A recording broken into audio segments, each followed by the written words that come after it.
Welcome to Retain & Guard. In this video, I want to go through how the process of making orthodontic retainers, night guards and whitening trays work. These are what we call dental appliances. In order to make you any of these custom dental appliances, we need models of your teeth, and these can be obtained in 3 different ways. Using our easy-to-use home kit to obtain fresh impressions of your teeth and sending this over to us. If you have pre-existing stone or plastic models of your teeth, which may have been given to you by your dentist, you can skip the impressions and send these over to us instead. If you have recently been to the dentist and had your teeth scanned, they hold a 3D digital impression of your teeth, which you can request from them and submit to us. So when ordering, select the dental appliance you want.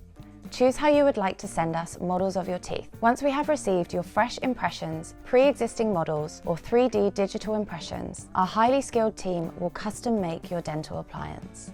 They are then packaged in a free protective case and delivered to your door. Please refer to our frequently asked questions page and get in touch if you need more guidance.